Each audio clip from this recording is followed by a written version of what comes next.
Hello everyone, कैसे हैं आप सब लोग। होप आप सब बहुत अच्छे होंगे और आप सब लोगों की तैयारी भी बहुत अच्छी चल रही होगी। आपकी तैयारी और रिवीजन को और ज़्यादा बेहतरीन और आसान बनाने के लिए नीट सारथी कोटा लेकर आया आपके लिए क्रैश कोर्स।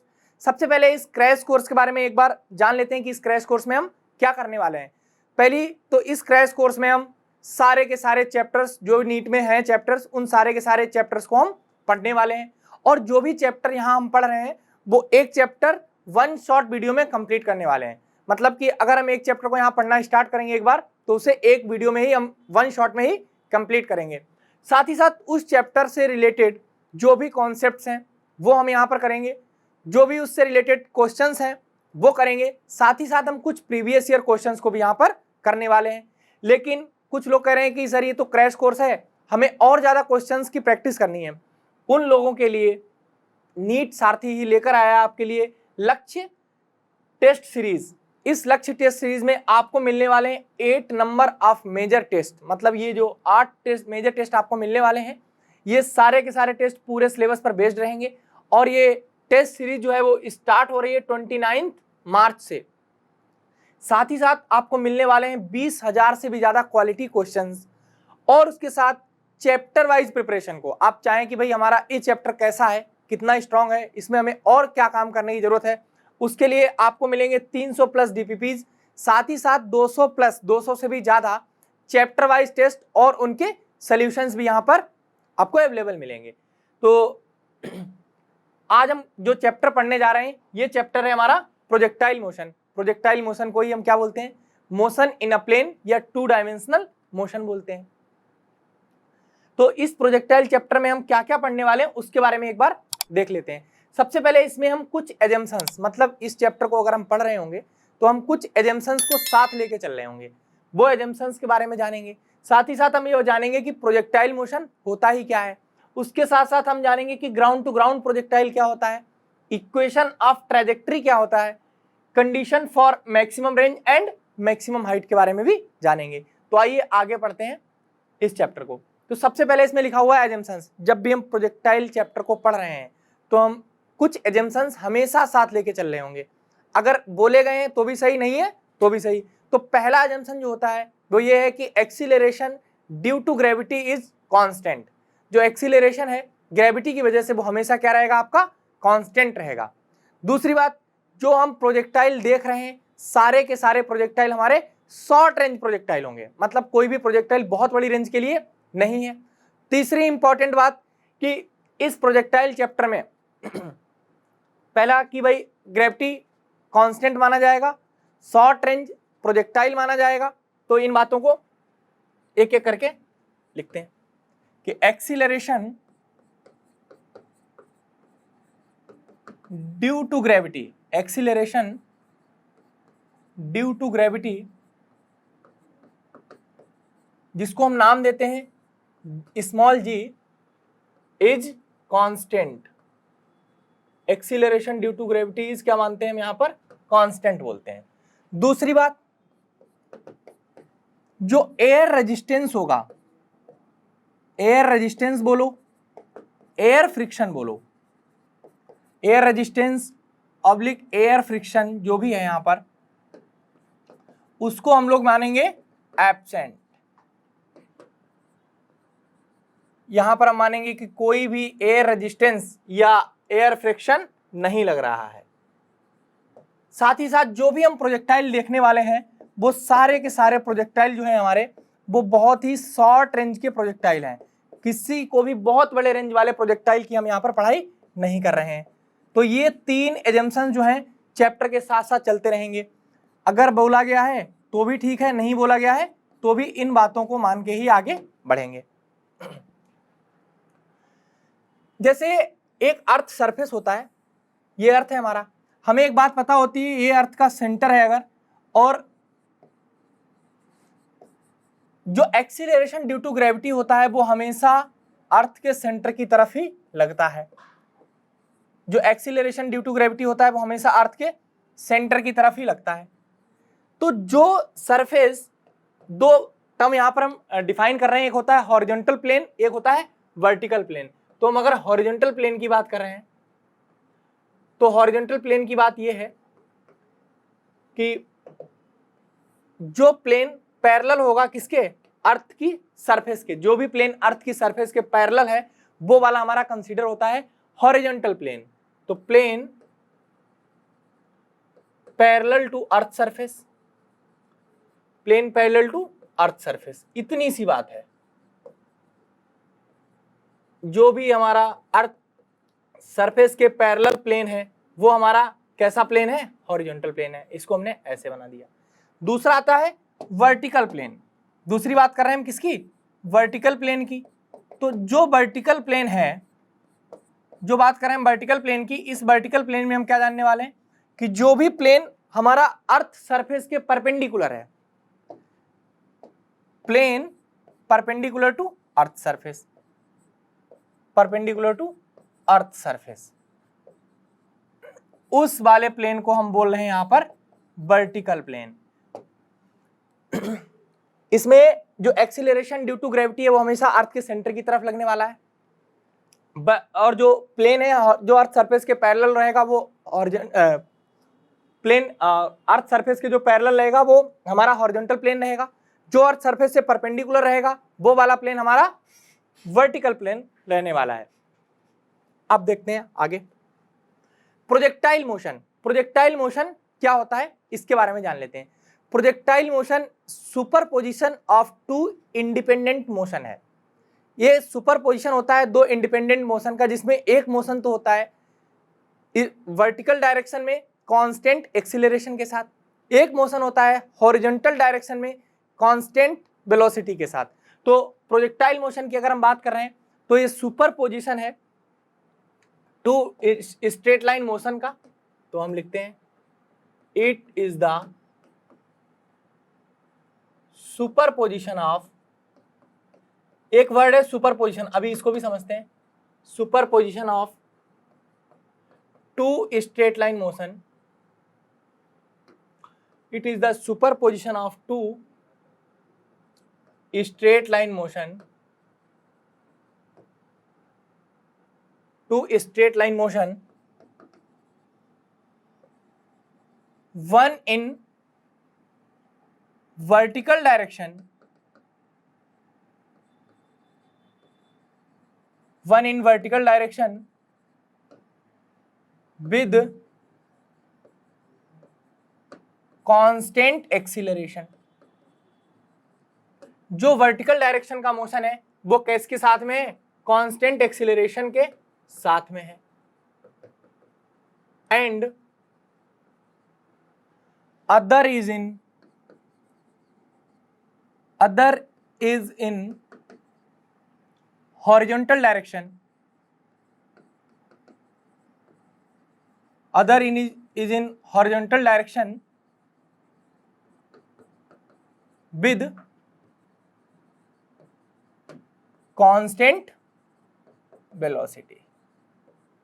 कांस्टेंट वेलोसिटी मतलब ये जो मोशन है वो सुपर पोजिशन है दो मोशन का, दो स्ट्रेट लाइन मोशन का। इनफैक्ट जो स्ट्रेट लाइन मोशन भी हम ले रहे हैं वो कैसा है, एक तो है कांस्टेंट एक्सीलरेशन वाला और एक ले रहे हैं कांस्टेंट वेलोसिटी वाला। अगर प्रोजेक्टाइल मोशन हमने बनाया और ये ऐसा है, नए पेज पे देख लेते हैं। प्रोजेक्टाइल मोशन अगर हमने लिया, देखना इस बात को ढंग से, और यहां से कोई ऑब्जेक्ट फेंका गया है यू से, ये जाके कहीं ना कहीं ऐसे गिरेगा। तो इस मोशन को हम, जो थीटा होता है ये होता है हमारा एंगल ऑफ प्रोजेक्शन। इस वाली डायरेक्शन को हम वाई डायरेक्शन कंसीडर करते हैं क्योंकि मोशन एक प्लेन में हो रहा है। इस वाली डायरेक्शन को हमने एक्स डायरेक्शन कंसीडर किया है यहाँ पर। अगर ये मोशन हो रहा है तो ये सुपर पोजिशन है दो स्ट्रेट लाइन मोशन का। इसी मोशन को अगर हम इक्विवेलेंट देखना चाहें तो हम ऐसे बोल सकते हैं कि एक जो पार्टिकल है इसका हॉरिजॉन्टल में कंपोनेंट देखेंगे तो हमें पता है कि ये निकलेगा u cos थीटा।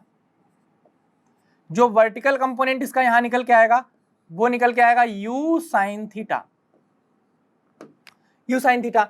इस डायरेक्शन में कोई भी एक्सीलरेशन नहीं है तो ये वेलोसिटी हमारा हमेशा कांस्टेंट रहने वाली है। इस डायरेक्शन में ग्रेविटी का एक्सीलरेशन हमेशा लगने वाला है। वर्टिकल डायरेक्शन में एक्सीलरेशन ड्यू टू ग्रेविटी हमेशा लगेगा। तो ये वाला जो है वो तो कांस्टेंट एक्सीलरेशन वाला है, तो इसको लिख लेते हैं कि जो एक है u sin थीटा वाला जो है ये कैसा है, कांस्टेंट एक्सीलरेशन वाला। साथ ही साथ जो दूसरा है वो कैसा है, u cos थीटा। इस वाले केस में क्या है, वेलोसिटी ही कांस्टेंट है, वेलोसिटी ही कांस्टेंट है। तो इस मोशन को अगर हम देखना चाहें तो हम ऐसा बोल सकते हैं कि प्रोजेक्टाइल मोशन बोलो, या दो डायरेक्शन में इंडिपेंडेंट स्ट्रेट लाइन मोशन को बोलो। एक है कांस्टेंट एक्सीलरेशन वाला मोशन, अगर कहीं पर भी कांस्टेंट एक्सीलरेशन है तो इक्वेशन ऑफ मोशन तो वैलिड हो ही जाएंगी। एक और जानकारी की बात, हम सुपरपोजिशन अगर बोल रहे हैं तो इसको ऐसे समझते हैं कि जब ये पार्टिकल यहां पहुंचा होगा, मतलब कि ये दोनों डायरेक्शन में, समझने के लिए हम ऐसा इसको समझ सकते हैं, लेकिन एक्चुअली में क्या हो रहा होगा कि जब ये पार्टिकल यहां था तो एक्स डायरेक्शन में ऐसे था, वाई डायरेक्शन में भी यहीं पर था। जब ये पार्टिकल अगर यहां पहुंचा है तो ये एक्स डायरेक्शन में कुछ ऐसे पहुंचा होगा और वाई डायरेक्शन में कुछ ऐसे पहुंचा होगा। सुपरपोजिशन का मतलब है दोनों मोशन एक साथ बिल्कुल हो रहे हैं। जैसे अगर हम यहाँ पर कोई लाइन खींच रहे हैं ऐसे करके, तो पहले लाइन खींच रहे हैं कि पहले पेन चला रहे हैं, तो आपका जवाब क्या है, दोनों साथ में काम कर रहे हैं। ऐसे ही सुपरपोजिशन जब हो रहा है तो ये आगे भी बढ़ रहा है और ऊपर भी जा रहा है। इस मोशन को हम तोड़ के ऐसा कर लेते हैं तो हमें समझने में बहुत आसानी हो जाती है। एक और बात कि जो भी हमारे पास एक्स डायरेक्शन में कंपोनेंट होते हैं वेलोसिटी के, एक्सीलरेशन के, डिस्प्लेसमेंट के, जो भी एक्सीलरेशन, वेलोसिटी या डिस्प्लेसमेंट के कंपोनेंट हैं, वो अगर परपेंडिकुलर डायरेक्शन में होते हैं तो एक दूसरे से क्या होते हैं, इंडिपेंडेंट होते हैं।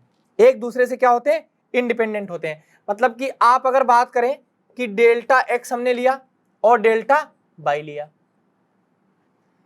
वी एक्स लिया, या हमने क्या लिया यहां पर, वी वाई लिया, वर्टिकल डायरेक्शन में वेलोसिटी, ए एक्स लिया और यहां क्या लिया, ए वाई। इनको एक अगर ऐसे देखना चाहें तो हम एक बात बोल सकते हैं कि ये जो दोनों के दोनों चीजें दी गई हैं, ये दोनों आपस में क्या है, एक दूसरे से इंडिपेंडेंट है। मतलब जब आप इस डायरेक्शन के मोशन को देख रहे होंगे तो इस डायरेक्शन की कोई भी बात मन में भी नहीं लाएंगे। जब आप इस डायरेक्शन के मोशन को देख रहे होंगे तो इसकी कोई भी बात मन में तक नहीं लाएंगे। तो ये दोनों आपस में क्या होते हैं, एक दूसरे से इंडिपेंडेंट होते हैं। और समझना चाहो तो आप एक्स एक्सिस पर कहीं भी चले जाओ, एक्स एक्सिस पर आप कहीं भी चले जाओ, वाई एक्सिस में कहीं नहीं पहुंचोगे।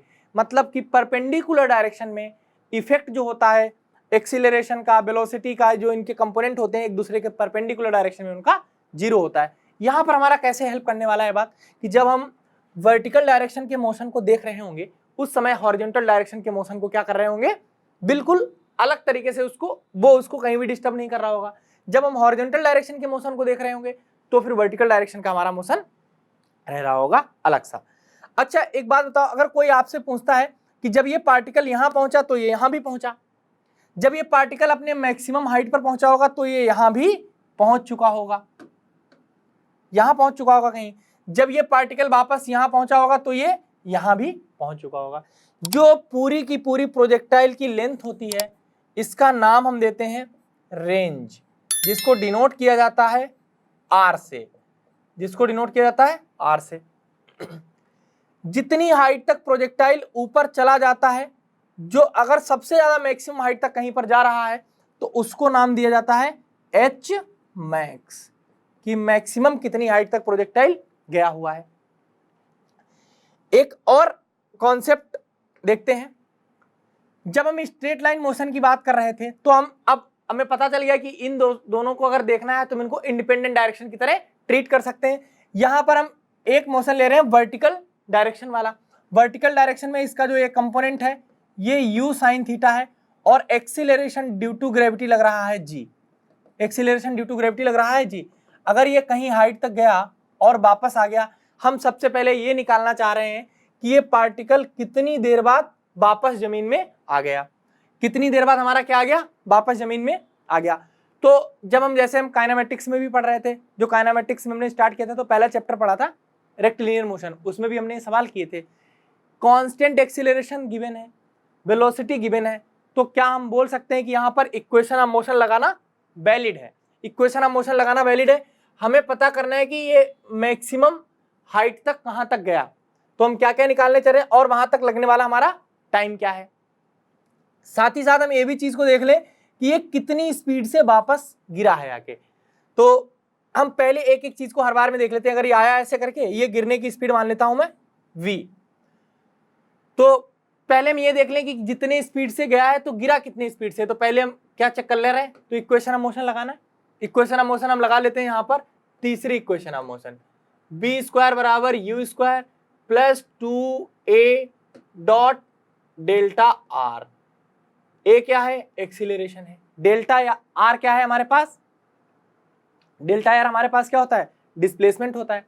अगर हम यहां पर इसकी मैक्सिमम हाइट को हम h मान लें, मैक्सिमम हाइट ये कितनी ऊपर तक गया है, इसको मैं h मैक्स मान लूं तो हमें a भी पता चल जाएगा। ऊपर जाने में लगने वाला टाइम को t1 मान लूं तो मुझे टाइम भी पता चल जाएगा। एक बात बताओ, जहां यहां पर इस वाले के लिए हमारे पास जो डेल्टा आर है वो तो हमारे पास 0 है, क्योंकि हमने भले ही इसको दिखा ऐसे दिया है लेकिन गिर तो यहीं पे रहा होगा इसी लाइन के अलावा। डेल्टा आर 0 है तो वी स्क्वायर बराबर यू स्क्वायर, सब कुछ क्या हो गया, बराबर हो गया। तो यहां से क्या लिख सकते हैं कि वी स्क्वायर बराबर यू स्क्वायर, तो वी बराबर यू। कहने का मतलब ये हुआ कि जितने से आप इसको फेंकते हो उतने से ही आकर वापस गिर रहा है। तो v की वैल्यू कितनी हो गई, u साइन थीटा। साथ ही कोई पूछता है कि भाई ये मैक्सिमम हाइट तक कहां तक जाएगा और उसमें लगने वाला टाइम क्या होगा, मैक्सिमम हाइट कहां तक जाएगा और उसमें लगने वाला टाइम क्या होगा। तो हम टाइम निकालना चाह रहे हैं तो इसके लिए फिर से हम इक्वेशन लगा देते हैं, v बराबर u प्लस at। एक बात हम लोगों ने बहुत अच्छे से पढ़ी थी कि जो वेक्टर है ना, जो भी फिजिक्स में प्लस माइनस बता रहा है उस बात के दो ही मतलब है। प्लस माइनस बोलने का दो ही मतलब, या तो ये अट्रैक्शन रिपल्शन को बताता है या फिर ये डायरेक्शन को बताता है। हम यहाँ पर वेक्टर फॉर्म को हटा दें, मतलब वेक्टर को हटा दें और इन सारे जो जो वेक्टर्स हैं उनको प्लस माइनस के फॉर्म में लिख लें, क्योंकि वे वेक्टर बताने का मतलब क्या है, तो मैग्नीट्यूड बता रहा है, दूसरा डायरेक्शन बता रहा है। तो डायरेक्शन अब एक ही डायरेक्शन में मुझे बताना है, बहुत सारी डायरेक्शन तो है नहीं, स्ट्रेट लाइन मोशन पहले ही बोल चुके हैं। तो हम क्या करें कि इनको हटा सकते हैं और प्लस माइनस के फॉर्म में लिख सकते हैं। तो यहां पर जब हम बोले कि मैक्सिमम हाइट तक अपनी पहुंचा है, क्या बोला, मैक्सिमम हाइट तक अगर ये पहुंच रहा है तो मैक्सिमम हाइट पहुंच रहा है, तो एक बात तो जरूर बोल सकते हैं कि यहां पर जो v वर्टिकल होगी y डायरेक्शन में वो 0 होगी। किस लॉजिक से, इस लॉजिक से अगर ये 0 नहीं होती और ऊपर जाता, अगर ये 0 ना होती तो और ऊपर जाता, लेकिन ये 0 हो गया, मतलब जाते जाते जब ये रुक गया उससे आगे तो जा ही नहीं पाएगा क्योंकि रुक ही गया है। तो जो वर्टिकल वेलोसिटी का कंपोनेंट है वो क्या है, 0। हमने ऊपर वाले डायरेक्शन को यहां पर क्या कंसीडर किया है, पॉजिटिव कंसीडर किया है, तो नीचे वाला अपने आप नेगेटिव हो गया। v को ले लिया 0, u क्या है हमारा, u साइन थीटा है, माइनस g इंटू टी। तो यहां से जो t की वैल्यू निकल के आ रही है वो निकल के आ रही है u साइन थीटा अपॉन में g। ध्यान से देखो तो आपको पता चलेगा जो u साइन थीटा लिखा हुआ है इसको हम एक और बात लिख सकते हैं, u परपेंडिकुलर अपॉन में g। जो जाने का टाइम है, जो जाने का टाइम यहां पर है वो कितना है, u साइन थीटा बाई जी। तो ऊपर जाने का टाइम जो लग रहा है यहां पर मैक्सिमम हाइट तक पहुंचने का टाइम है वो कितना है, u साइन थीटा बाई जी। हमें पता है जब जितना जाने का टाइम होता है उतना ही आने का टाइम होता है, ये बात हम लोग देख चुके थे पहले चैप्टर में जब हम पढ़ रहे थे। जो ये वाला टाइम है वही आने का टाइम है। तो जो टोटल टाइम है इसमें लगने वाला जो टोटल टाइम है जिसको हम क्या बोलते हैं, टाइम ऑफ फ्लाइट। एक वर्ड देख रहे हैं यहां पर, टाइम ऑफ फ्लाइट। इसमें क्या होगा, टाइम ऑफ फ्लाइट में दो बातें हैं कि ऊपर जाने का टाइम मतलब टी अप, नीचे आने का टाइम मतलब टी डाउन। जब तक ऑब्जेक्ट ऊपर गया वो वाला टाइम तब तक वो हवा में रहा, जब ऑब्जेक्ट नीचे आया तब भी वो हवा में रहा। तो जो ऊपर जाने का टाइम है और नीचे आने का टाइम है, दोनों टाइम को मिला दें तो हम बता सकते हैं कि टोटल टाइम ऑफ फ्लाइट कितना रहने वाला है। तो टोटल टाइम ऑफ फ्लाइट यहां पर क्या रहने वाला है, u sine theta by g plus u sine theta by g, जो निकल के आ रहा है 2u साइन थीटा बाई जी। ये तो हो गया हमारा टाइम ऑफ फ्लाइट। जिसको हम ऐसे भी डिनोट कर देते हैं टाइम ऑफ फ्लाइट को।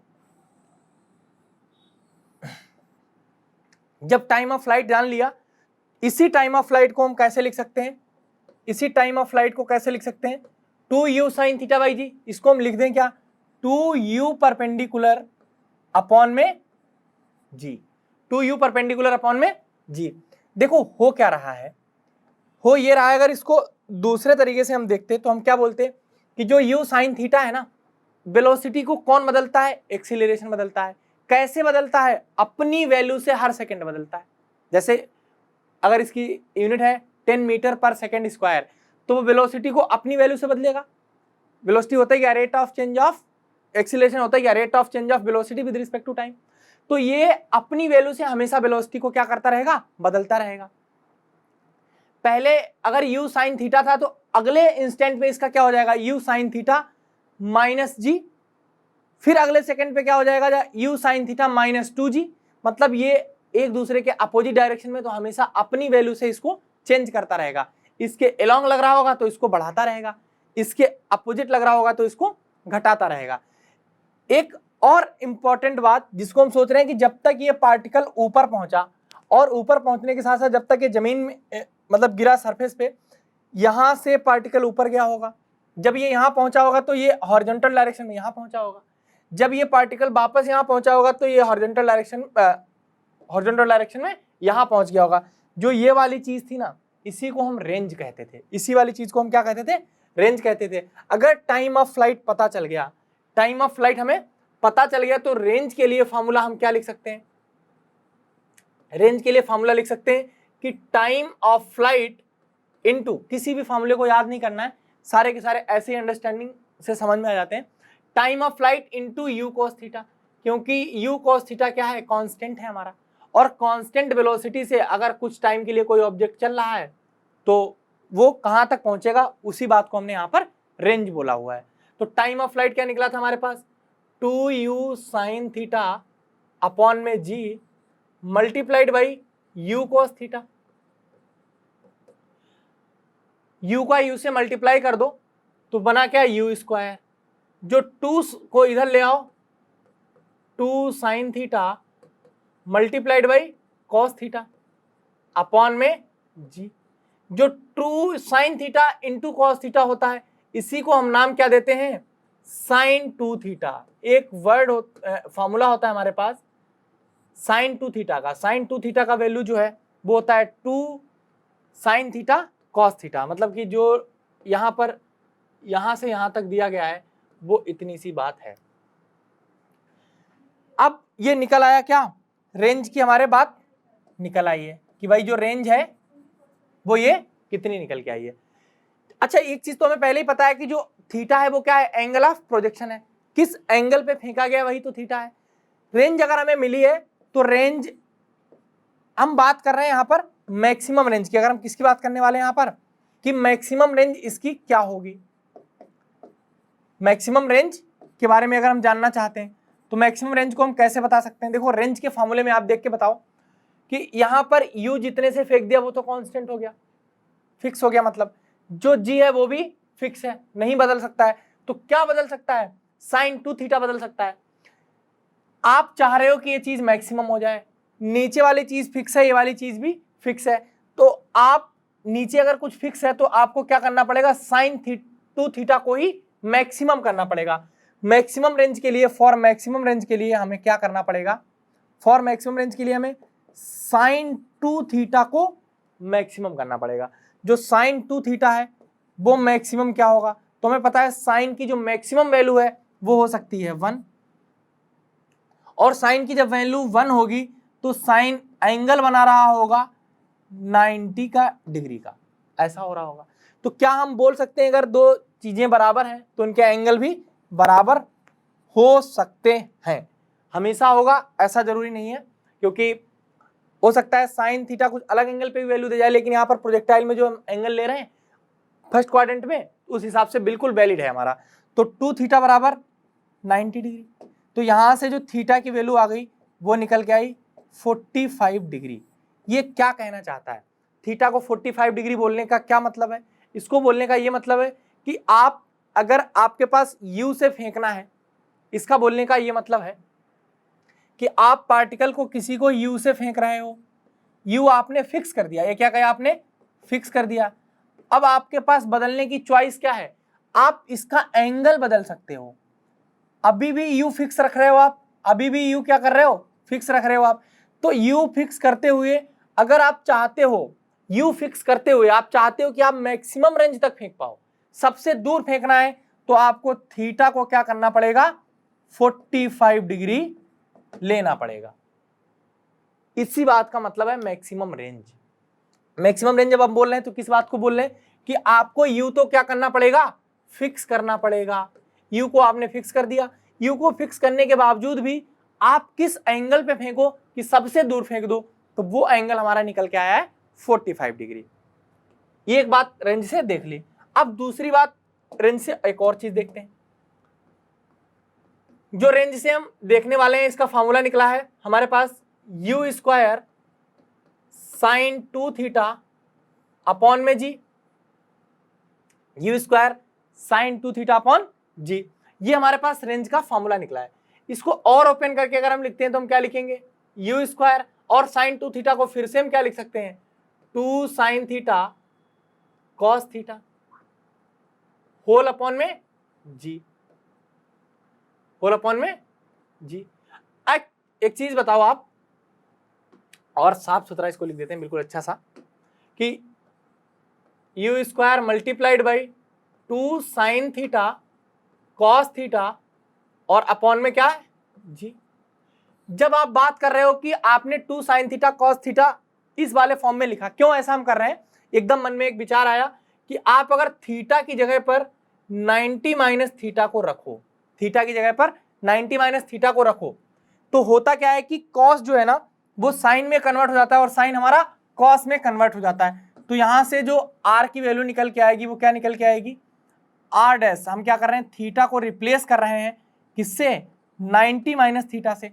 तो जो हमारा आर है मान लेते हैं वो आर डैश हो गया होगा, ऐसा मान लेते हैं, अगर जो होगा देखा जाएगा आगे। तो यू स्क्वायर और 2 sine 90 minus theta into cos 90 minus theta upon में जी, ऐसा। तो जो आर डैश की वैल्यू यहां से निकल के आई वो निकल के आई u square into 2 sine 90 minus theta cos theta और cos 90 minus theta sine theta upon में जी। ये क्या हुआ, ये तो बिल्कुल आर डैश जो है वो निकल के आ रहा है आर। मतलब कि अगर आप कॉम्प्लीमेंट्री एंगल पर किसी को प्रोजेक्ट करते हो, कॉम्प्लीमेंट्री एंगल पर प्रोजेक्ट करते हो, तो हमारे पास जो रेंज आएगी वो सेम आएगी। किस इस बात से ये कहना चाह रहे हैं कि अगर आपने किसी स्टोन को यू से फेंका और आपने इसको फेंक दिया थीटा एंगल पे, और सपोज दैट ये जाकर यहां से आकर ऐसे गिरा, ये एक्स डायरेक्शन है, ये वाई डायरेक्शन है, फिर से आप इसी जगह आपको गिराना है, फिर से इसी जगह आपको गिराना है और ये u भी फिक्स रखना है, तो आपको इस u को मतलब इसका मैग्नीट्यूड फिक्स रहना है, कितने पे फेंकना चाहिए, 90 माइनस थीटा पे फेंकना चाहिए, मतलब कि इसके कॉम्प्लीमेंट्री एंगल पर फेंकना चाहिए। तो ये हमारा वापस से ऐसे आकर सेम रेंज पर गिरेगा। तो हम क्या बोलते हैं, फॉर कॉम्प्लीमेंट्री एंगल्स, ये सवाल आ जाता है कई बार, डायरेक्ट सवाल आ जाता है, फॉर कॉम्प्लीमेंट्री एंगल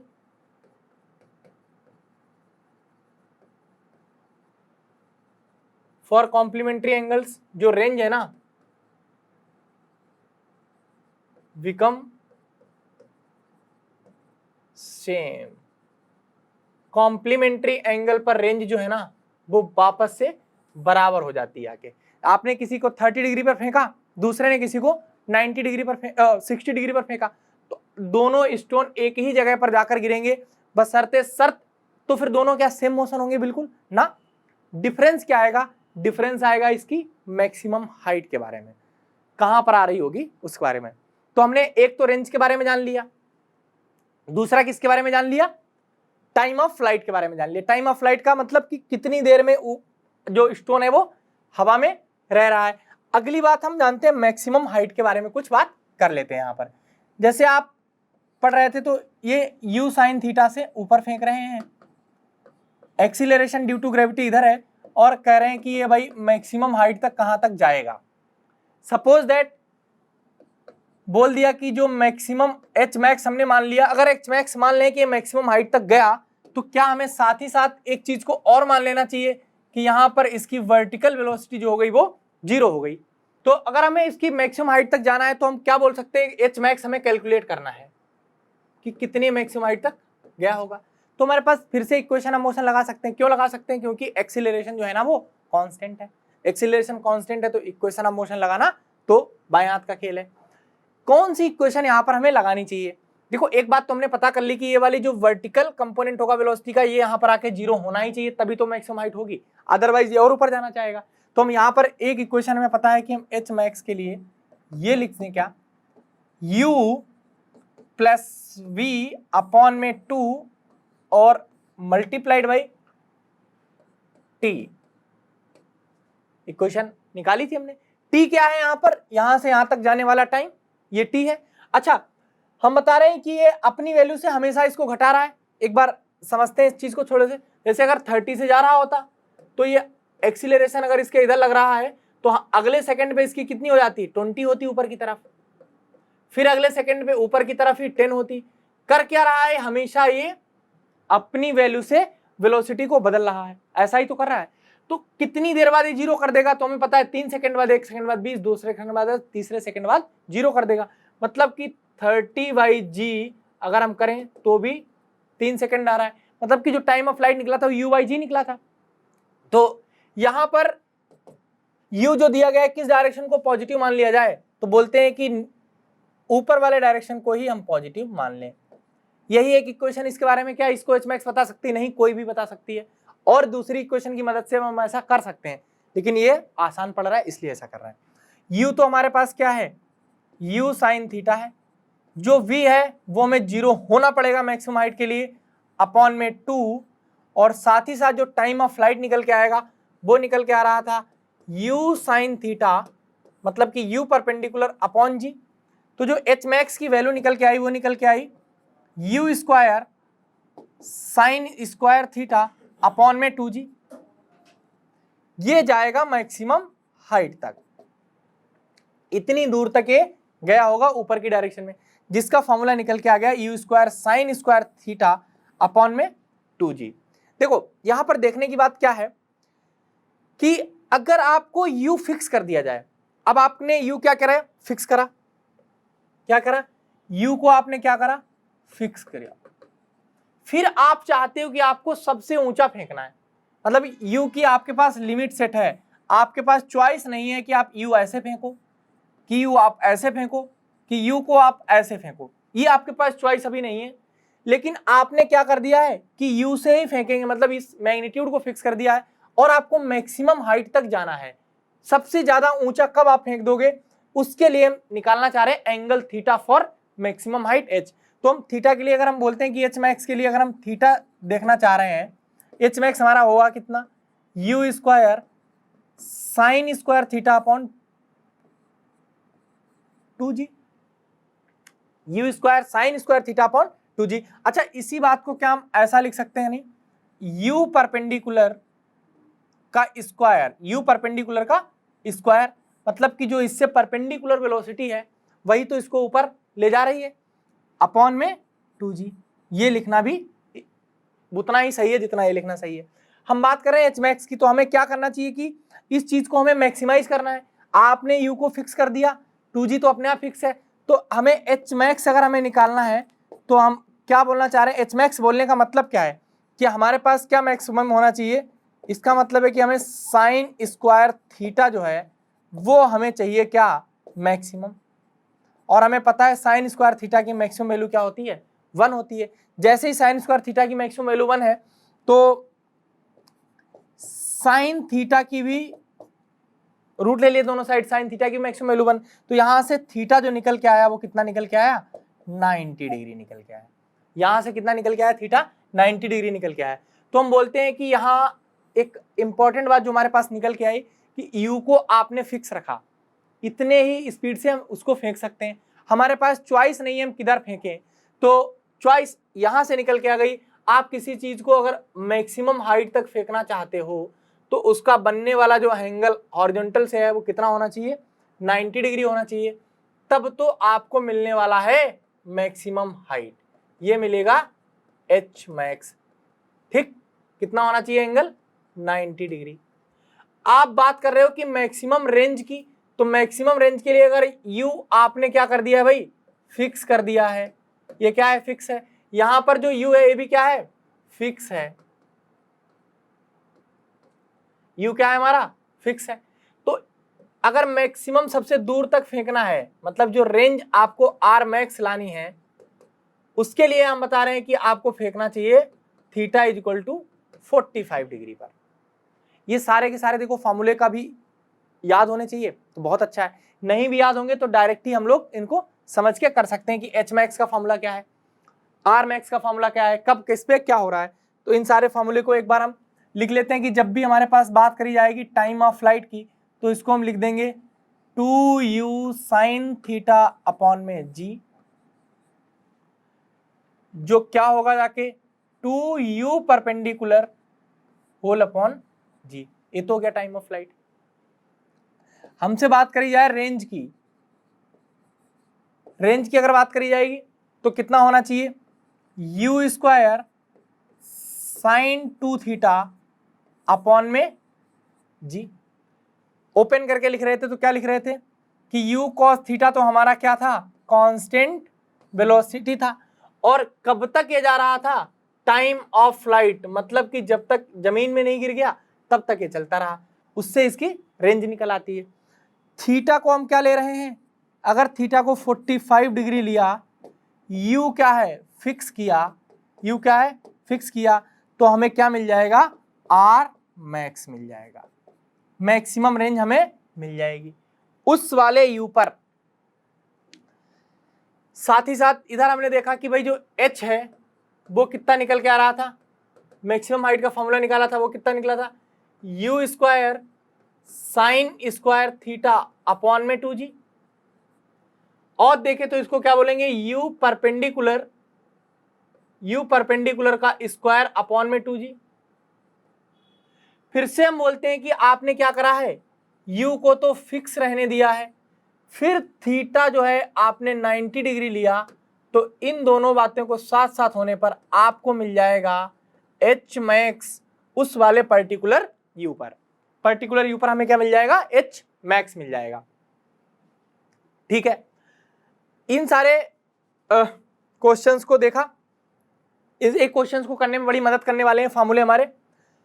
और एक चीज और यहां पर जो देखी थी, अब प्रोजेक्टाइल मोशन बना के आपको दिखा देते हैं।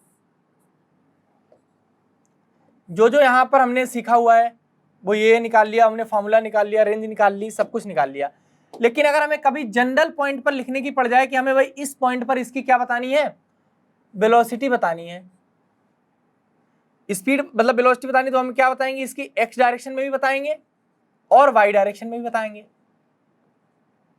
एक्स डायरेक्शन में भी बताएंगे, वाई डायरेक्शन में भी बताएंगे, at t equal to t पर। हमें किसी भी टाइम इंटरवल अगर पूछा जाएगा तो हम इसको ऐसा बता सकते हैं।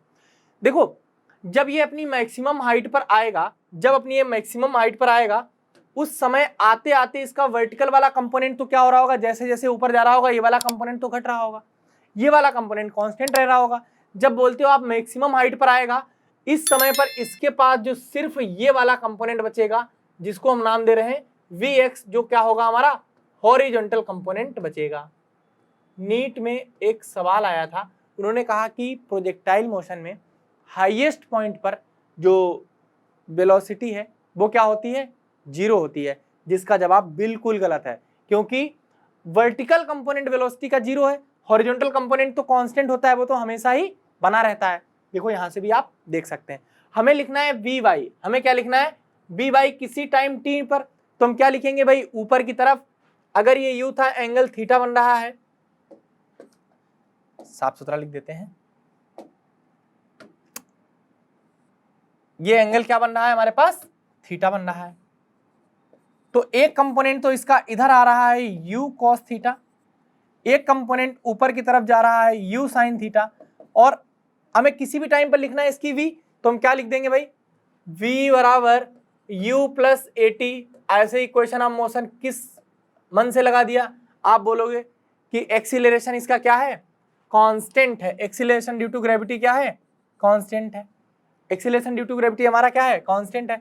अगर acceleration due to gravity constant है तो हम इनको इक्वेशन ऑफ मोशन लगाना अलाउड है। तो इनको हम प्लस माइनस की डायरेक्शन में तोड़ लेते हैं, वेक्टर को प्लस माइनस की डायरेक्शन में तोड़ लेते हैं। तो यहाँ पर हमें जो वी वाई है उसको क्या करना ये हमें लिखना है। तो हमें यू की वैल्यू कितनी दी गई है, यू साइन थीटा, यू की वैल्यू कितनी दी गई है, यू साइन थीटा, और ए की जगह पर क्या होगा, माइनस जी और टी। जैसे ही हम टाइम की वैल्यू पुट करेंगे हमें पता चल जाएगा कि वाई डायरेक्शन में इसकी उस इंस्टेंट पर कितनी वेलोसिटी थी वर्टिकल डायरेक्शन में। साथ ही साथ अगर हम एक्स डायरेक्शन की बात करें वी एक्स, तो हमें क्या पता चलेगा, एक्स डायरेक्शन के लिए तो हमें पता है कि इसकी स्पीड क्या है भाई, हॉरिजॉन्टल डायरेक्शन में इसकी वेलोसिटी कांस्टेंट है, तो मल्टीप्लाई किससे कर दिया जाएगा, किस टाइम पर निकालना चाह रहे हैं तो ये उस टाइम की बता देगा। एक चीज और आप देख के बताओ कि यहां से यहां तक जब ये इस वाले पॉइंट पर होगा तभी ये इस वाले पॉइंट पर वाई डायरेक्शन में होगा और नेट ये यहां पहुंच रहा होगा। अगर हम इस वाली चीज को अलग से बनाते हैं, इस बार बी वाई ये वेलोसिटी का कंपोनेंट है, इसके दो कंपोनेंट हुए, एक हुआ वी एक्स, एक हुआ वी वाई, ऐसा हुआ। हम यहां से अगर थीटा लिखना चाहें तो टेन थीटा की वैल्यू कितनी होगी, थीटा क्या बता रहा है, हॉरिजॉन्टल से इस वेलोसिटी का एंगल। हमसे कई बार इतनी बात भी पूछते हैं कि किसी भी जनरल टाइम पर पूछेंगे, जैसे टाइम पुट करेंगे तो हमें पता चल जाएगा। तो हम टेन थीटा लिखना चाह रहे हैं। टेन थीटा क्या है, यहाँ पे ये वाला थीटा सेम नहीं है। आप चाहें तो कंफ्यूजन को बचाने के लिए हम लोग यहाँ पर इसको अल्फा कर लें, इसको हम क्या कर लें, अल्फा कर लें। ये v है, ये v x है, ये v y है, और ये बनने वाला एंगल क्या है, अल्फा है। तो कंफ्यूजन से बचने के लिए हम लोग इसको अल्फा कर लें, नहीं तो यहाँ भी थीटा है वहां भी थीटा है, तो ये हम इसको क्या कर लें, अल्फा कर लें। तो टेन अल्फा की वैल्यू क्या निकलेगी, वर्टिकल, ये टेन अल्फा है क्या, एक्स एक्सिस से मतलब हॉरिजॉन्टल से उस वेलोसिटी की उस पर्टिकुलर टाइम पर कितना एंगल बना रहा है वो एंगल बता रहा है अल्फा। तो इसको हम लिखेंगे u sine theta minus g t whole upon में क्या लिखने वाले हैं, u cos theta into u cos theta ही लिखेंगे। देखो ये चीज देखो आप, यहां पर जो t है वो नहीं होना चाहिए, जो ये लिख रहे हैं ना वेलोसिटी, यहां पर t नहीं होना चाहिए, क्योंकि हम तो vx लिख रहे हैं ना सिर्फ, तो टाइम का कोई जरूरत ही नहीं यहां पर लिखने की, क्योंकि टाइम से तो फिर इसका ये मिल जाएगा ना कितना दूर पहुंच गया है। तो यहां पर सिर्फ यहां टाइम लिखना ठीक है, बिल्कुल ये टाइम बिल्कुल लिखना ठीक है, यहां पर टाइम लिखना ठीक नहीं है। ये बस इस पॉइंट पर क्या बताएगा हमारा कि इस पॉइंट पर हमारी कितनी स्पीड है। अगर हम b का मैग्नीट्यूड निकाल लेंगे तो हमें इस पॉइंट की स्पीड मिल जाएगी। ठीक है, आगे देखते हैं। ग्राउंड टू ग्राउंड प्रोजेक्टाइल, तो ग्राउंड टू ग्राउंड प्रोजेक्टाइल के लगभग में सारी बातें हमने प्रोजेक्टाइल मोशन में ये जो ग्राउंड टू ग्राउंड प्रोजेक्टाइल की सीख ली है। तो इन सारे फॉर्मूलों को हम एक बार लिख देते हैं कि ग्राउंड टू ग्राउंड प्रोजेक्टाइल में हमारे पास क्या क्या होने वाला था। तो ये पता था कि भाई अगर यू से आपने फेंक दिया गया यहाँ से, ये किसी हाइट यहाँ पर गया, ये एंगल अगर हमारे पास थीटा है, तो सारे फॉर्मूले ही हम लिख दे रहे हैं। तो हमें ये भी पता चल गया कि अगर ये यू से आपने फेंका है, सेम हाइट पर इसकी स्पीड कितनी होती है, सेम होती है, तो ये गिरेगा भी किससे, यू से गिरेगा आके। ये एंगल थीटा है हॉरिजॉन्टल और वेलोसिटी के बीच में, तो यहाँ पर भी एंगल थीटा ही बनने वाला है हॉरिजॉन्टल और वेलोसिटी के बीच में। इसको एक्स ले लिया, इसको वाई ले लिया। जो ये मैक्सिमम हाइट वाला पॉइंट आया है इसका फॉर्मूला निकाल चुके हैं। जो यहाँ से यहाँ तक आया है इसको भी हम बोल चुके हैं, रेंज को भी हम बोल चुके हैं, कैलकुलेट कर लिया है।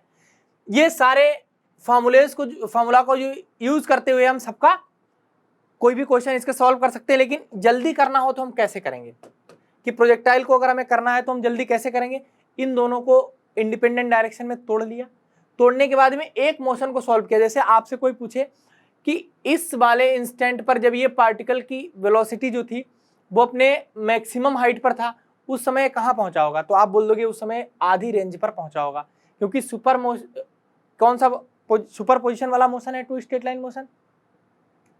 तो जब तक ये यहां से यहां पहुंचा होगा, यहां से ऊपर वाली हाइट में यहां पहुंचेगा, तो हॉरिजॉन्टल में यहां भी ये पहुंच जाएगा। सारे फॉर्मूले हम कर चुके हैं, इसके ऊपर कोई क्वेश्चन है तो उसको कर लेते हैं। ये क्वेश्चन दिया गया है, क्वेश्चन ये कह रहा है कि find maximum height attend by particle, particle अपनी मैक्सिमम हाइट पर कितने दूर तक जा रहा है। सबसे पहले हम इन दोनों के कंपोनेंट निकाल लेते हैं, जिसको हम ux और uy बोलते हैं। तो यहां से अगर हम x डायरेक्शन का कंपोनेंट लिखना चाहें तो हम कितना लिखेंगे, 50 cos 37, x डायरेक्शन का कंपोनेंट है 50 cos 37, तो जो निकल के आएगा वो कितना निकल के आएगा, cos 37 की वैल्यू होती है 4/5 which is equal to 40 metre per second. ऐसा जो y डायरेक्शन का कंपोनेंट है वो निकाल लेते हैं, वो कितना निकल के आएगा, 50 sin 37, तो 50 into 3/5 which is equal to 30 metre per second. ये तो निकल के आ गया हमारा x और y डायरेक्शन के बारे में इसका।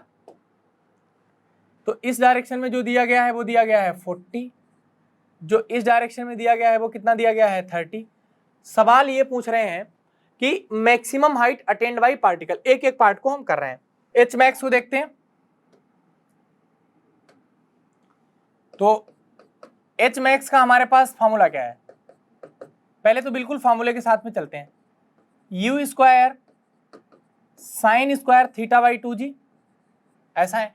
इसी को और फॉर्म में क्या लिखा हुआ था, u परपेंडिकुलर का होल स्क्वायर अपॉन में 2g। तो यहां से u की वैल्यू कितनी है, 50 है, तो हम लिख सकते हैं 50 into 50 multiplied by 3/5 into 3/5 whole upon में 2 इंटू जी मतलब कि 10। ऐसा किया, कुछ वैल्यू यहां से आएगी, लेकिन हम ये वाला फॉर्मूला भी जानते हैं। हम कौन सा वाला है, ये तो किसकी वजह से आया, इसकी वजह से आया। अब हम बात कर रहे हैं इस वाले की वजह से, इस वाले की वजह से u परपेंडिकुलर पूछ रहा है, तो u परपेंडिकुलर पता है कितना दिया गया है यहाँ पर 30, u परपेंडिकुलर कितना दिया गया 30 इंटू 30 अपॉन में 2 इंटू 10, तो कितना निकल के आया डायरेक्ट ही 45 मीटर। आप इसको भी कैलकुलेट करोगे ना तो इसका जवाब भी 45 मीटर ही आएगा। आसान क्या, कौन सा वाला करना आसान हो गया, यहां पर u परपेंडिकुलर अपॉन 2g लगा दिया ना, ये सबसे तरीका आसान हो गया। इसी को अगर और कोई दूसरे मेथड से करना चाहता है कि भाई बहुत और ज्यादा अच्छे से हो जाए और आसानी से हो जाए, तो इसी वाले को हम वापस से इस वाले को कर रहे हैं एच मैक्स के लिए। देखो एच मैक्स हमें निकालना है, तो हम सब कुछ भूल जाएं और ऐसा माने कि ये वर्टिकल डायरेक्शन में एक मोशन कर रहा है, जो कितना कर रहा है 30 से जा रहा है। एक्सीलरेशन ड्यू टू ग्रेविटी यहाँ पर कितना है 10 है। हमें पता करना है कितना ऊंचा गया होगा, तो क्या इसके पीछे का डायरेक्ट लॉजिक हम क्या लगा दें, हमें कुछ भी पता नहीं है। ये एक बात तो जरूर पता है कि जब तक ये अपने इसकी वर्टिकल वेलोसिटी 0 नहीं होगी तब तक ये ऊपर जाता रहेगा, मतलब यहां तक आते आते इसकी वर्टिकल वेलोसिटी को 0 होना ही पड़ेगा। ये मेथड 2 से हम इसको कर रहे हैं, इसी क्वेश्चन को वापस कर रहे हैं। जब तक ये अपनी वर्टिकल वेलोसिटी को 0 नहीं कर बैठेगा तब तक तो ये ऊपर जाएगा ही जाएगा। अगर चला गया उस टाइम पर तो हम h के लिए क्या लिख सकते हैं, u plus b by 2 into delta t. Delta t मतलब ऊपर जाने में लगने वाला टाइम। अब टाइम कितना लगेगा, ये 30 से चल रहा है और वेलोसिटी और एक्सीलरेशन में एंगल क्या है, अपोजिट है, तो ये हमेशा इसको 10 से घटाएगा, तो 3 सेकंड के बाद तो ये ऊपर पहुंच जाएगा, मतलब ये ऊपर पहुंचेगा भी 3 सेकंड के बाद में, और वहां तक ये 0 भी हो चुका होगा। तो एच मैक्स हम डायरेक्ट यहाँ पर बिना कुछ किए हुए लिख सकते थे कि यहाँ से चलना चालू किया इसने 30 से, ऊपर पहुंचते पहुंचते हो गया 0 अपॉन में 2, और टाइम कितना ले लिया इन्होंने 3 सेकंड। तो जवाब फिर से निकल के आ रहा है 45 मीटर। जवाब फिर से क्या निकल के आ रहा है 45 मीटर। अगला पार्ट देखते हैं। अगला पार्ट कह रहा है find the time of flight.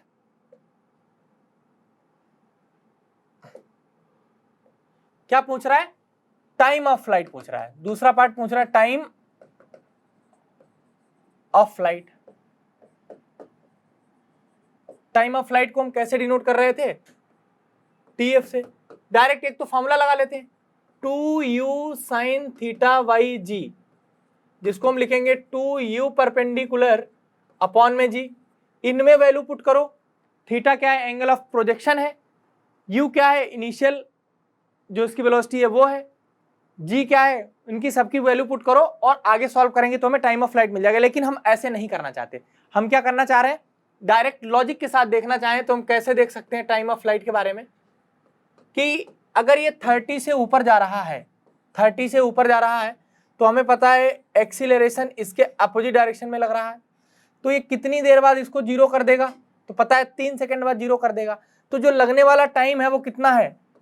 Up वाला टाइम है और डाउन वाला टाइम है। ये 3 सेकंड में तो इसको जीरो कर देगा। वापस सेम हाइट पर सेम स्पीड होती है। सेम हाइट पर क्या होती है? सेम स्पीड होती है। अगर स्ट्रेट लाइन मोशन है तो कांस्टेंट एक्सीलरेशन वाला, ये 3 सेकंड में ऊपर पहुंचते पहुंचते इसको जीरो कर देगा। अब जीरो वाले कंडीशन क्या होगी? यहां पर इसकी वेलोसिटी क्या होगी? जीरो होगी। फिर से ये एक्सीलरेशन जी नीचे की तरफ लग रहा होगा। अब ये इसको बढ़ाना चालू करेगा। लॉजिक हमें पता है कि ये सेम हाइट पर आते आते वापस 30 से ही गिरना चाहिए। तो पहले सेकंड में इसको कितना करेगा? 10। दूसरे सेकंड में क्या करेगा?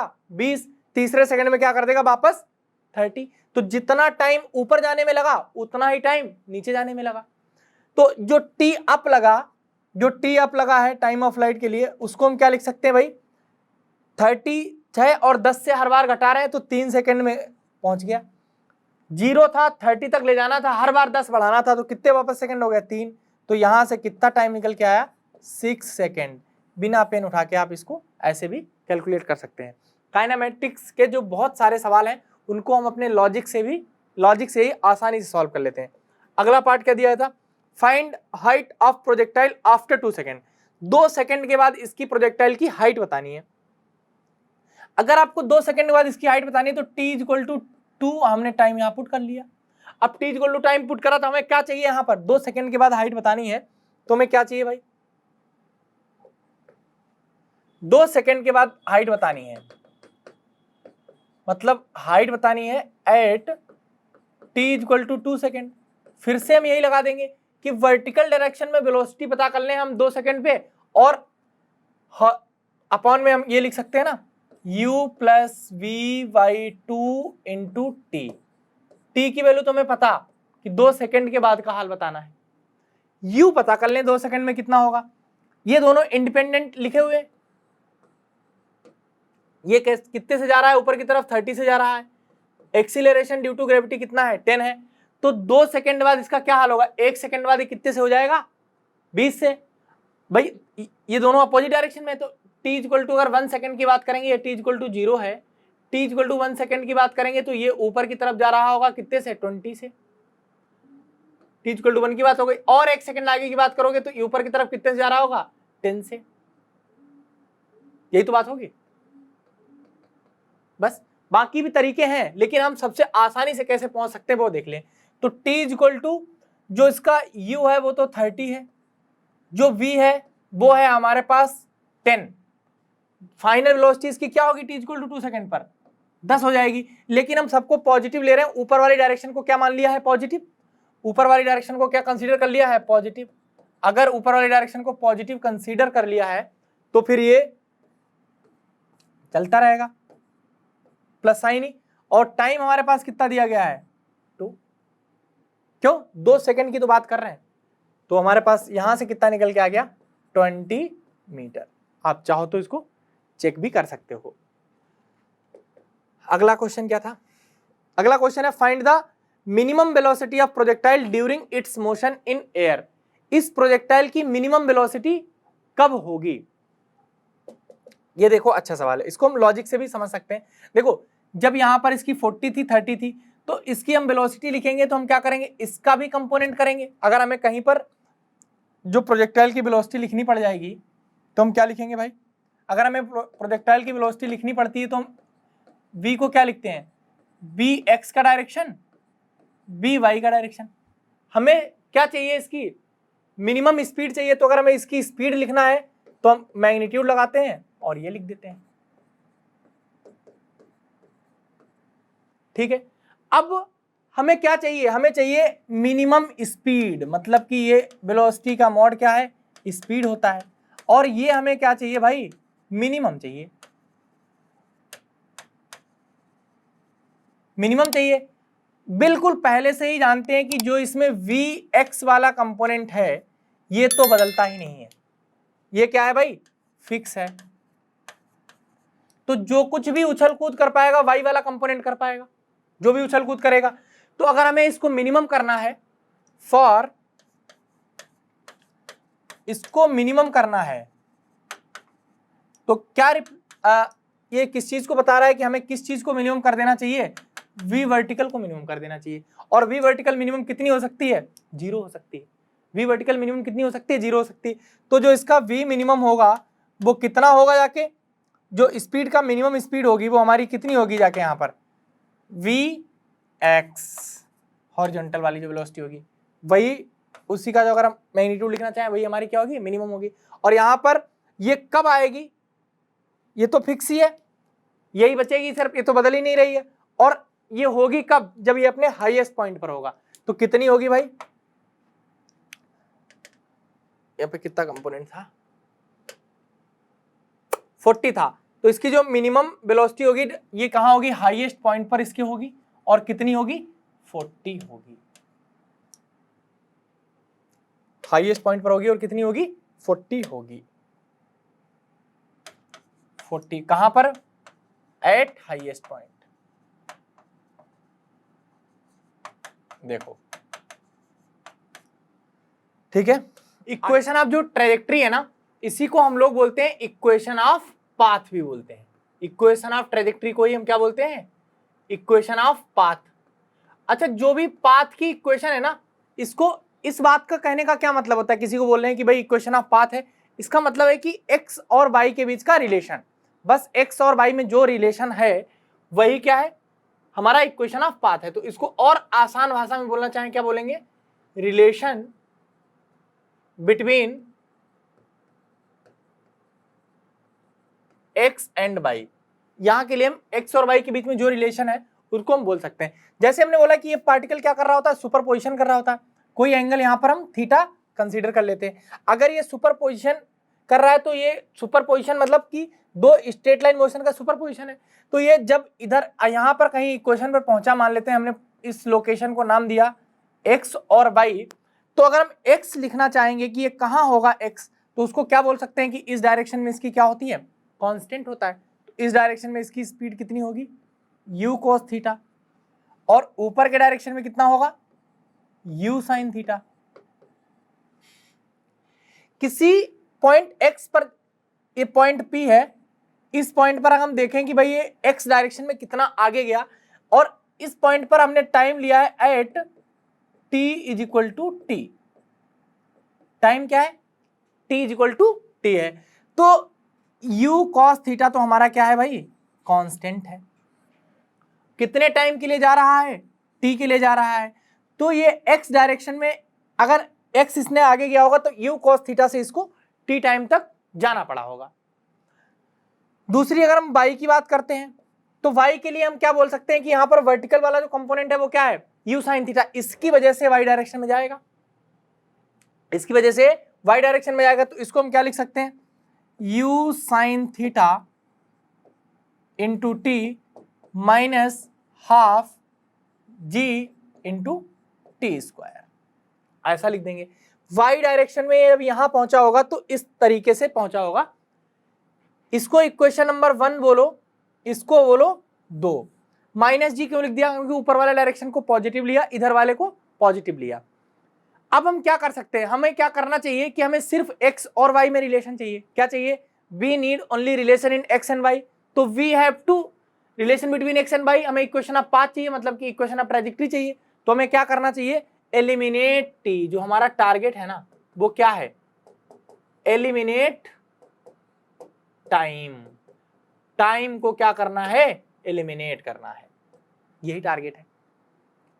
टाइम कैसे एलिमिनेट होगा, पहले वाले इक्वेशन से हम टाइम की वैल्यू को निकालते हैं। तो क्या लिखेंगे यहां पर हम जाके, t को हम क्या लिख सकते हैं पहली वाले की मदद से, t is equal to x upon u cos theta. t को निकाला तो हम क्या बोलते हैं, put t is equal to x upon u cos theta in second, और सेकेंड हमारे पास y कितना दिया हुआ है, u sine theta into t minus 1/2 g into t square, ऐसा दिया गया है। यहां से आप t को उठाओ और इसमें पुट कर दो, u sine theta into T को क्या लिख सकते हैं, x upon u cos theta minus 1/2 g, और t को अभी फिर से बोला है क्या लिख सकते हैं, x upon u cos theta, x upon u cos theta.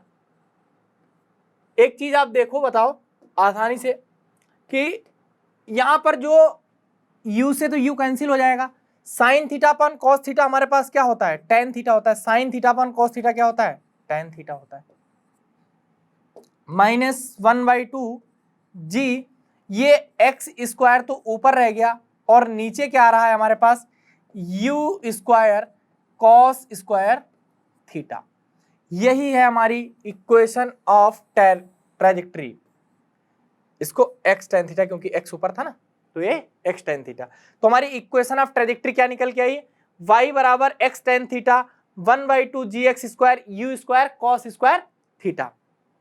यहां पर हमारे पास x और y क्या है, वेरिएबल्स, x एक्सिस और y एक्सिस वाले। जो थीटा है क्या है, एंगल ऑफ प्रोजेक्शन है, जो थीटा है क्या है हमारे पास, एंगल ऑफ प्रोजेक्शन है। एंगल ऑफ क्या होता है हमारा, प्रोजेक्शन है थीटा। इसी फॉर्मूले को हम पकड़ के थोड़ा सा आगे बढ़ते हैं। जो y दिया गया है वो दिया गया है x tan theta minus 1/2 g x square whole upon में u square cos square theta, ऐसा लिख दिया। ये तो इसकी क्या है, फॉर्म 1 है, इसको हम अलग अलग फॉर्म में भी लिखते हैं।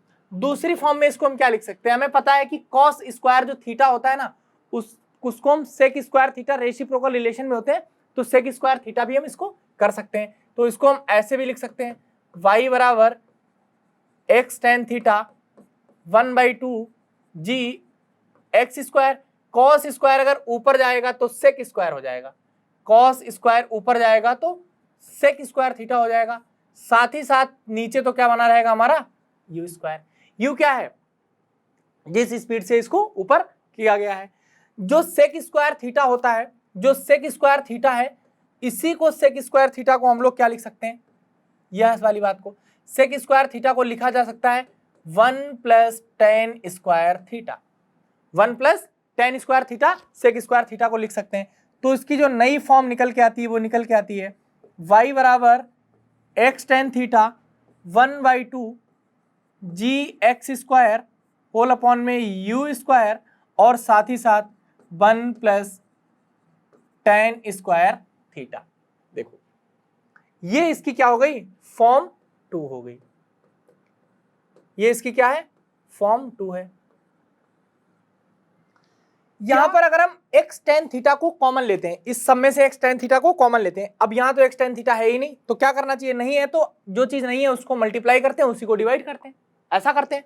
तो यहां से हमने क्या ले रहे हैं, x tan थीटा को सब जगह से कॉमन ले रहे हैं।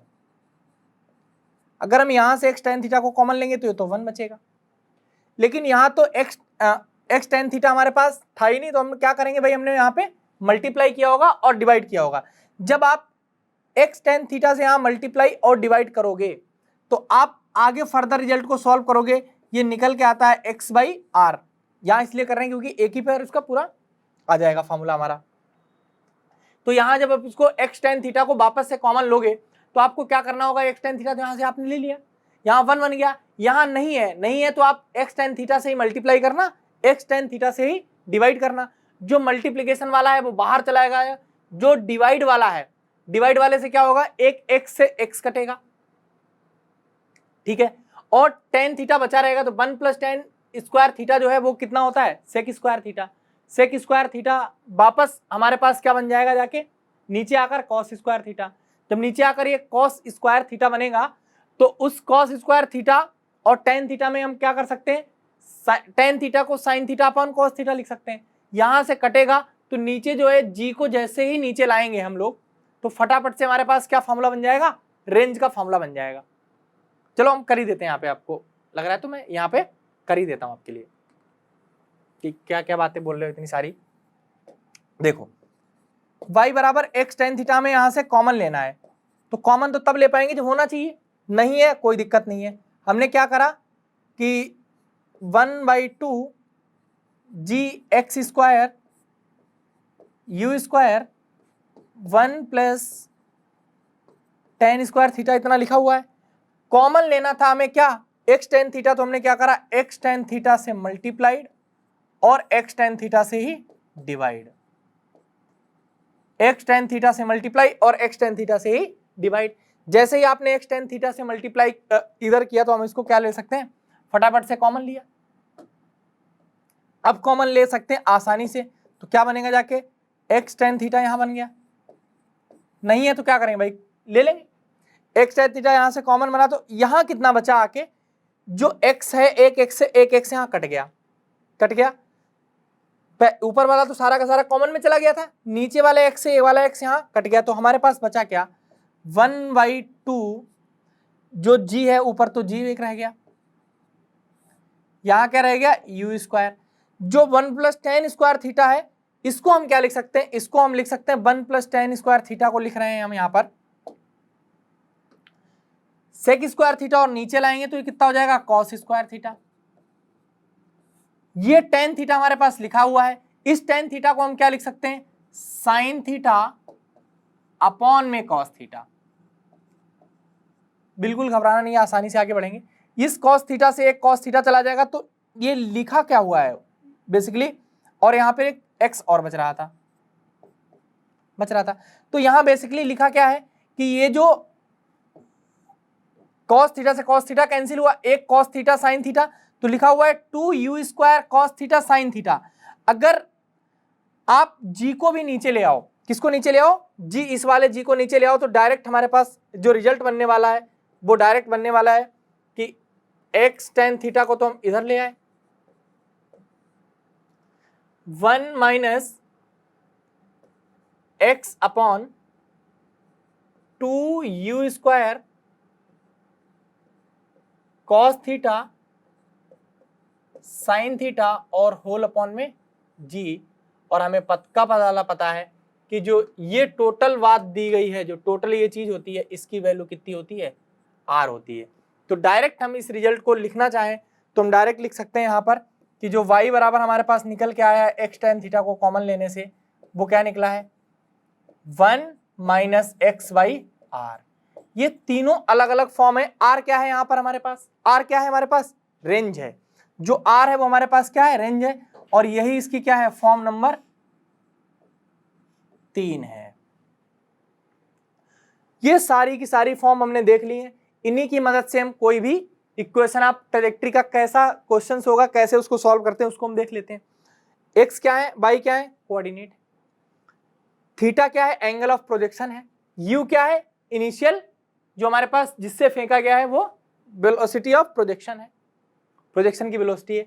तो ठीक है, देखते हैं इस पर कैसे किससे बेस सवाल होते हैं। जैसे दिया गया है y बराबर x - x square for given equation of trajectory, find the angle of projection. पहला ही पार्ट है एंगल ऑफ प्रोजेक्शन, जो इन्होंने ट्रेजेक्टरी की इक्वेशन दे दी गई है। ये किसकी इक्वेशन दे दी गई है, y बराबर x - x स्क्वायर 40, ये तो दे दिया गया है इक्वेशन।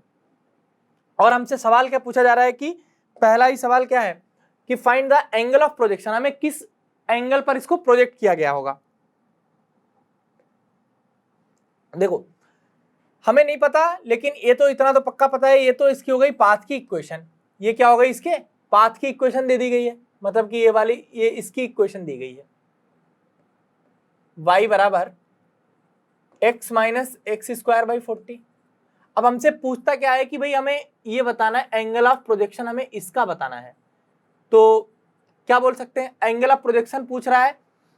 अगर ये पाथ की इक्वेशन दी गई है तो एक बात हमें पता होता है कि हमें पूछ क्या रहा है, हमें पूछ रहा है जो वेलोसिटी होती है वो हमेशा क्या होती है, टेंजेंशियल टू पाथ होती है। वेलोसिटी हमेशा टेंजेंशियल टू पाथ होती है। तो अगर ये वेलोसिटी यहां पर है तो इस वाले कर्व पर एक टेंजेंट होगी कि नहीं होगी। वेलोसिटी अगर टेंजेंशियल टू पाथ होती है तो इस वाले पॉइंट पर ये क्या होगी, कर्व होगी।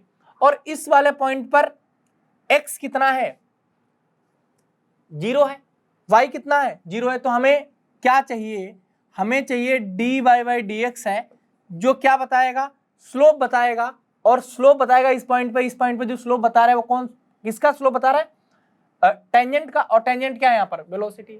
dy बाई डी एक्स हम निकालते हैं तो हमें x का कितना होगा 1, और x स्क्वायर का कितना होता है 2x अपॉन में 40, ऐसा ही तो है dy बाई डी एक्स। लेकिन हमें dy बाई डी एक्स बताना है, कब बताना है, हर पॉइंट पर थोड़ी, हमें किस पॉइंट पर बताना है, x इक्वल टू 0 पर और y इक्वल टू 0 पर। तो x को 0 हम यहाँ पर रख ले रहे हैं, x इक्वल टू 0 हम यहाँ पर रख ले रहे हैं, यही तो हमारा स्लोप बताता था। तो x dy by D x किस पर, x इक्वल टू 0 पर। जैसे ही आप x इक्वल टू 0 पुट करोगे तो dy बाई डी एक्स क्या निकल के आएगा, स्लोप निकलता है उस टेंजेंट का उस वाले पॉइंट पर। तो उस वाले पॉइंट पर टेंजेंट क्या है, वेलोसिटी है। तो dy बाई डी एक्स हमारा कितना बताएगा जाके भाई यहाँ पर कि वेलोसिटी कितना एंगल बना रही होगी। तो कितना बना रही है यहाँ पर, tan थीटा, और विच इज इक्वल टू कितना है 1। तो थीटा इज इक्वल टू कितना निकल के आ रहा है, 45 डिग्री। देखो आप ऐसा कर सकते हैं, नहीं तो जो हमने इक्वेशन ऑफ ट्रेजेक्ट्री पढ़ी है ना, इक्वेशन ऑफ ट्रेजेक्ट्री पढ़ी है, उससे हम इसको कंपेयर करके भी कर सकते हैं। ये तो हो गया मेथड नंबर 1। अगर आप दूसरे मेथड से इसको किसी से देखना चाहते हैं तो हम दूसरे मेथड को इधर साइड पे कर देते हैं। मेथड 2 क्या कहता है, मेथड 2 कहता है कंपेयर। कंपेयर करना है हमें किससे, जो एक इक्वेशन ऑफ ट्रेजेक्ट्री दी गई है इसको हमें किससे कंपेयर करना है, y बराबर x tan theta minus 1/2 g x square u square cos square theta. जो भी tan थीटा का कोफिशिएंट है, जो भी x का कोफिशिएंट है वो कितना है, tan थीटा है। जो भी x का कोफिशिएंट है वो कितना है, tan थीटा है। और वही क्या बता रहा होता है, tan थीटा ही तुम्हारा बता रहा होता है। थीटा क्या बता रहा था, एंगल ऑफ पोजीशन। तो जो tan थीटा का कोफिशिएंट है वो, जो x का कोफिशिएंट है वो हमारा क्या बता रहा है, tan थीटा। यहां पर x का कोफिशिएंट क्या है, यहां पर x का कोफिशिएंट है 1।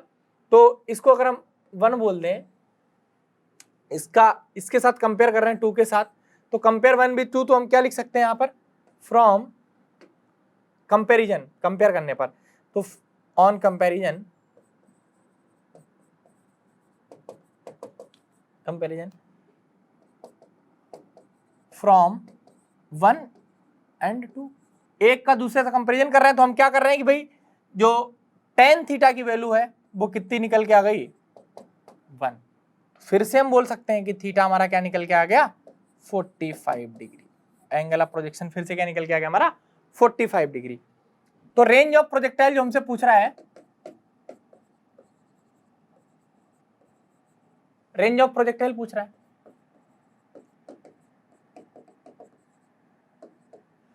ये जो इक्वेशन दी गई है प्रोजेक्टाइल की वो कितनी दी गई है, ये क्या दी गई है, पाथ की इक्वेशन दी गई है, एक्स स्क्वायर बाई 40, ऐसा है। अब आप बताओ मुझे, अगर ये पाथ की इक्वेशन है और यहां से यहां तक क्या होता था, रेंज होता था, तो रेंज के लिए बेसिकली हम कर क्या रहे हैं कि यहां से x इज इक्वल टू 0 से जहां से चालू किया और x इज इक्वल टू जहां तक x तक, ये जो बीच की गैप है ना, यही तो हमारा रेंज है। इस लाइन पर कहीं भी देख लो y क्या है, 0 है। तो अगर हमें रेंज निकालना है तो हमें क्या करना पड़ेगा, रेंज निकालना है तो क्या करना पड़ेगा, put y is equal to 0। जैसे ही आप y is equal to 0 put करोगे तो आपको क्या मिलेगा, x minus x square by 40 is equal to 0, ऐसा मिलेगा। 40 से दोनों साइड मल्टीप्लाई कर दो, 40x इंटू एक्स स्क्वायर बराबर 0। तो यहां से x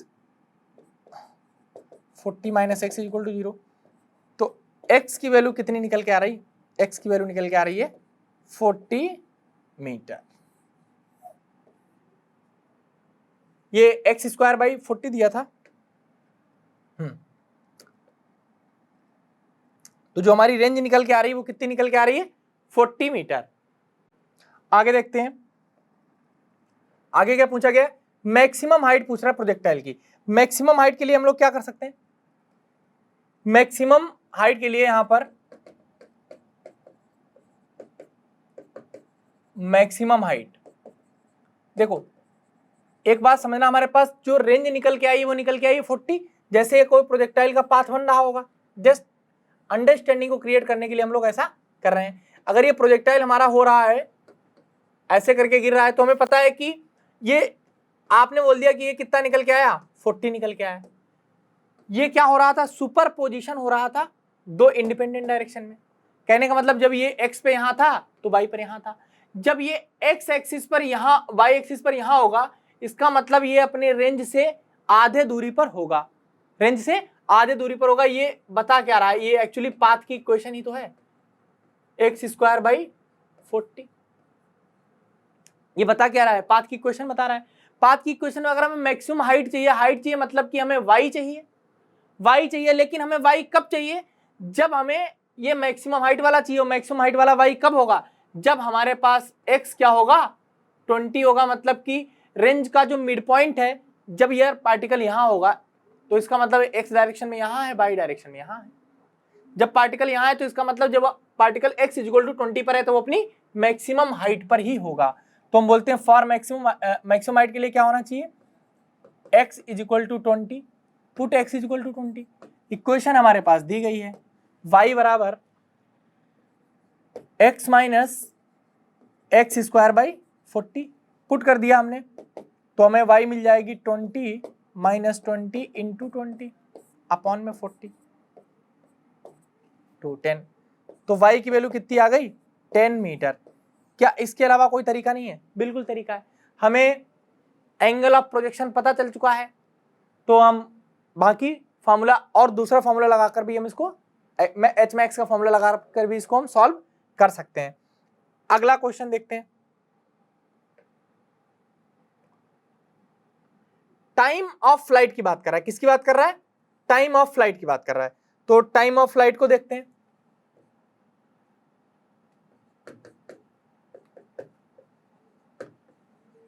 time of flight, time of flight के लिए हमने देखेंगे तो हमारे पास क्या फॉर्मूला है, 2u sin θ/g, ये फॉर्मूला है। लेकिन हमारे पास u तो अभी तक हमने पता ही नहीं कर पाया, तो हम कैसे टाइम ऑफ फ्लाइट निकालेंगे। कोई बात नहीं, थोड़ा इसको इधर रोकते हैं और जो चीज हमें पता है उससे आगे बढ़ते हैं। हमें क्या पता है, हमें पता है रेंज के बारे में। रेंज हमें पता है, रेंज का फॉर्मूला कितना होता है, u² sin 2θ अपॉन में g होता है। और इस क्वेश्चन में जो रेंज है वो हमारे पास कितनी गिवन है, 40 मीटर। रेंज तो हम निकाल चुके हैं 40 मीटर।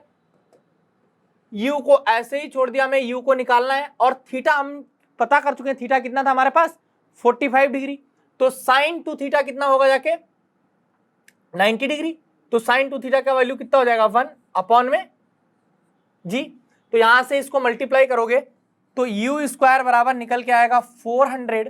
तो u की वैल्यू कितनी निकल के आएगी, √400 which is equal to 20 metre per second.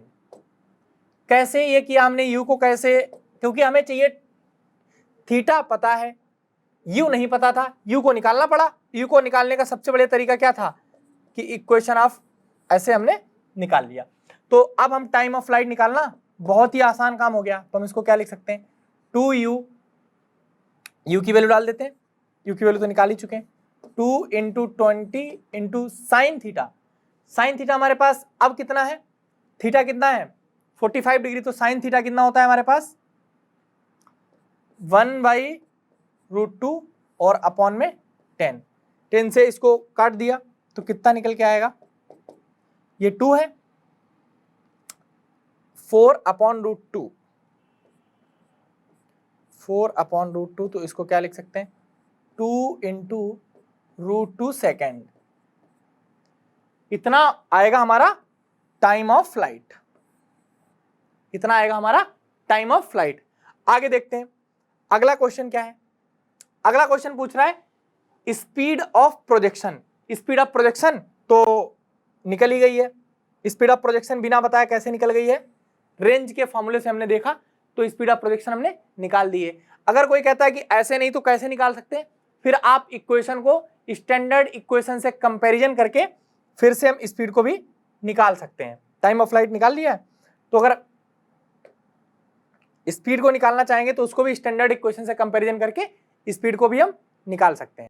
अगर कंपैरिजन वाला फॉर्मूला देख लेते हैं तो हमारे पास इक्वेशन की क्या दी गई है, y बराबर x minus x square by 40, और स्टैंडर्ड इक्वेशन हमारी क्या होती है, y बराबर x tan theta minus 1/2 g x square u square cos square theta.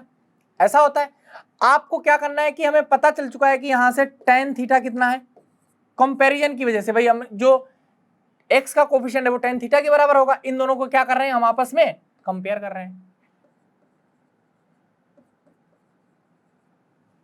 Compare करने से tan थीटा बराबर 1 मिल गया, मतलब थीटा बराबर 45 डिग्री तो हमें नोन हो ही चुका है। अब हमें क्या चाहिए, हमें चाहिए कि इस वाले पार्ट को कंपेयर करने से हमें एंगल मिल गया, हमें दूसरे वाले पार्ट को कंपेयर कर देना चाहिए, इस वाले पार्ट को और कंपेयर कर देना चाहिए। तो यहां पर 1/x स्क्वायर का कोफिशिएंट क्या लिखा हुआ है, एक्स स्क्वायर का कोफिशिएंट अगर हम कंपेयर कर रहे हैं तो एक्स स्क्वायर का कोफिशिएंट यहां पर लिखा हुआ है 1/40, और यहां पर कितना लिखा हुआ है, यहां पर एक्स स्क्वायर का कोफिशिएंट लिखा हुआ है 1/40, मतलब नेगेटिव में लिखा हुआ है -1/40। यहां पर भी एक्स स्क्वायर का कोफिशिएंट जो लिखा हुआ है उसको लिख लेते हैं 1/2 g अपॉन में u square cos square theta.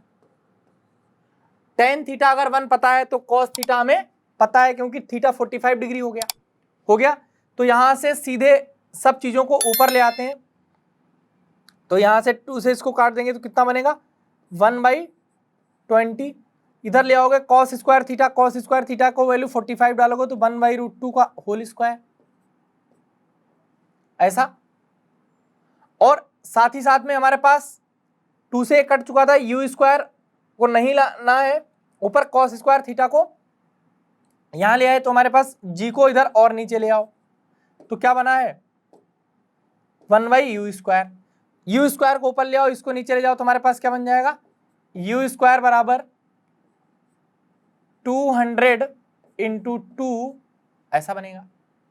ये 200 जाएगा 1/रूट का फिर से वापस मल्टीप्लाई होके जाएगा, तो u की वैल्यू डायरेक्ट निकल के आ रही है यहाँ पर √400 विच इज इक्वल टू कितना है 20 मीटर पर सेकेंड। ये भी तरीका है, ऐसे भी हम कर सकते हैं, ऐसे भी हम लोग कर सकते हैं। तो होप ये चैप्टर आपके लिए काफ़ी बेनिफिशियल होगा रिवीजन के पर्पज से, आप इसको देखें। और जो भी इसमें प्रॉब्लम्स हमने की हुई हैं, कुछ क्वेश्चंस किए हुए हैं, और ज़्यादा जिनको क्वेश्चंस की प्रैक्टिस करनी है आप लोग नीट सारथी की टेस्ट सीरीज है और इसका भी जो लिंक है वो टेलीग्राम में प्रेजेंट है, तो आप वहाँ जाकर और ज़्यादा क्वेश्चंस की प्रैक्टिस कर सकते हैं। Wish you all the best, bye.